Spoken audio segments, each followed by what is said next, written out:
За сайн байцгаана уу? Энэ өдрийн мэнд хүргэе. Reel podcast-ийн хөтлөгч сэтгүүлч Инга байна. Тэгэхээр энэ удаад би Reel podcast-ыг хөтлөхгүйгүй. Энэ удаа та бүхэндээ зориулаад цоо шинхэн контент эхлүүлж байгаа. Тэрийг хүргэж байна. Энэ бол Reel Talk. Энэ орон зайдаа би бол та бүхэнтэй зүгээр үнэн бодит зүйлсийн талаар ярилцаж, зочингүйгээр үзэл бодлоо хуваалцах ийм талбар бүтээхийн тулд санаачилсан байгаа. Ингээд та бүхэн тавтай морилно. Энэ удаагийн дугаараараа эхний дугаараараа амьдрал хамгийн чухал сэдв болох өөрийгөө олох аяллаа талаар ярихаар бичлэг эхлүүлж байна. За амьдралын энэ шуурганд бид нар бол өөрийгөө олохыг хичээдэг ч гэсэн өөрийгөө алдах нь бас их байдаг. За энэ бол амьдралын төлөө их тэмцэл, завгүй дүүдийн ийм хэлхээс дунд бас нэг байдаг зүйл. Тэгээ амьдрал бол баян хамгийн чухал зүйл нь бол бид нар өөрийгөө алдахгүй жинхэнэ өөрийгөө танин мэдэж өөрийнхөө орших. Тэр нь энэ амьдралд ирсний утга учир юм болов гэж ойлгоод байгаа.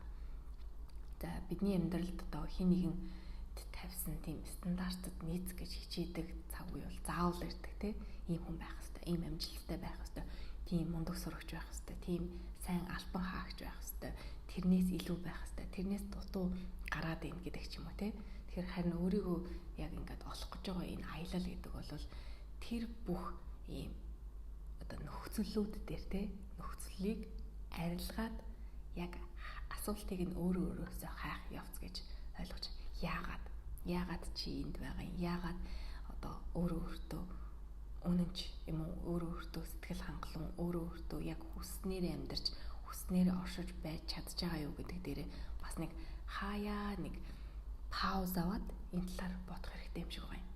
Гэтэ хамгийн чухал нэг зүйлийг санах хэрэгтэй нь бол энэ аялалдаа төөрч бас байж болно. Заавал олохгүй ч яваад байж бас болно. Хамгийн гол нь энэндээ хай гэсэн сэтгэл, хай гэсэн зорилгодоо үнэнч байгаад тэгээд өөрийнхөө талаар илүү таньж мэдэх. Тийм дотгошоо өнгөх нь гадаад ертөнцид илүү заавал амжилттай биш Гэхдээ илүү байгаагаас дээр явахад хамгийн тустай гэж бодод. Тэгэхээр бид нар бол төгс хүн биш Өдрийн төгсгөлд өнөөдөр би өөртөө үнэнч байсан уу? Өөрийнхөө байж чадсан уу? гэдгээ бас өөрөөсөө заримдаа асууж авах хэрэгтэй юм шиг байна. Тэгэхгүй бол яг нийгмийн яг өмнө нь ярьсан шиг нийгмийн хүлээсэнд баригдаад тийм л байх хэвээр, ийм л байх хэвээр, ийм багтай нийгмийн нэг дүр болоод яваад байгаа байхгүй юу?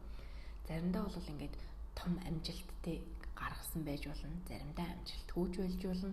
Заавал амжилт гаргаснараа ч хүн утга учиртай амьдраад байгаа зүйл биш. Гэхдээ хэрвээ тэр амжилтыг гаргая гэсэн танд хүсэл эрмэлзэл байвал та тэрийг заавал амжилтанд хүрэх хэрэгтэй болчихж байгаа байхгүй. Тэгэхээр энэ нь яг өөрийгөө олох аялалтай яалтч уйлдаж байгаа. Өөрийгөө олох гэдэг чинь өөрөөсөө өөрийнхөө алдааг уучлаад, өөрийнхөө хүсэл мөрөөдлийг сонсож, өөрийнхөө дотор хүнийг сонсоод өөрийгөө хайрлах, нөхцөлгүйгээр тийм уучлах, тийм зориг гэд маш том өргөн сэдвийн байгаад байгаа шүү дээ. Тэгэхээр амжилт гэд ярангууд хүмүүс бас боддог. Заавал амжилттай явах хэрэгтэй юм уу? Заавал бид нар ийм мундаг том хүн болох хэрэгтэй юм уу гэлтэй. Гэтэ нэрээ яг тэгж боддог заримдаа шантармаар үед нэрээ бид нар бол заавал тийм байх албагүй шүү дээ. Хамгийн гол нь та энэ амьдралаас юу хүсдэг вэ? Таны энэ алтан гац таны амьдралын гол зорилго юу юм Магадгүй карьер гэдэг бол яг тэр л үг гэж хэлсэн.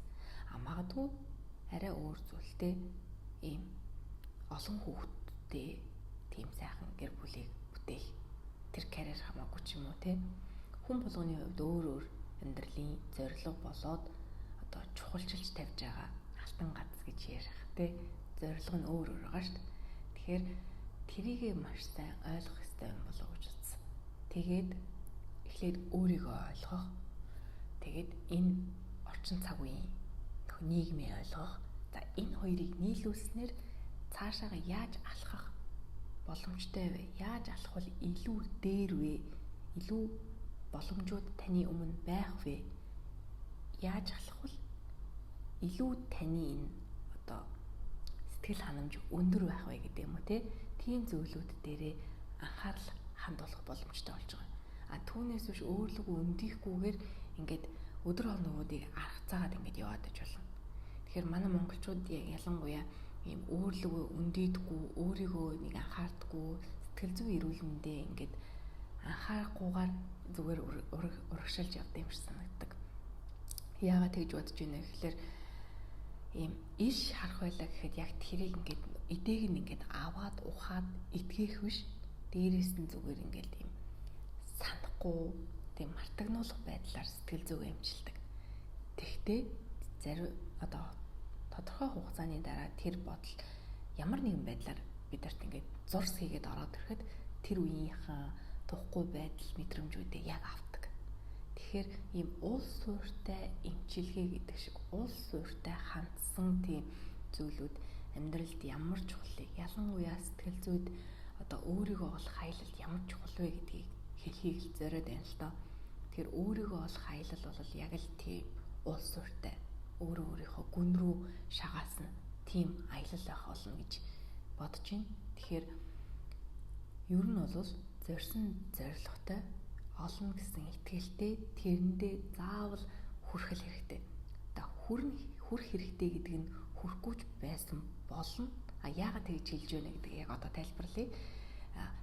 Том зорилго тавиад энд хүрнэ гэж бодож ивэл зогсохгүй урагшилна гэдэг нь тэнд хүрэхгүй байсан ч гэсэн ядаж талд нь очино те.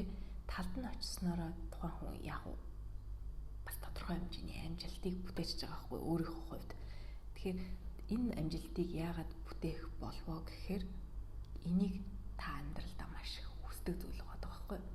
Тэгэхээр амьдралын тэр завгүй өдрүүдийн шуурганд мартагнаад амьдрахын төлөө тэмцэж байгаад орхигдуулсан маш олон бидний хиймээр хийж чадах, хий гэж хүсдэг дотор зүрхэнд галсаадаг олон мянган бодол, санаа, ажлууд байдаг тий.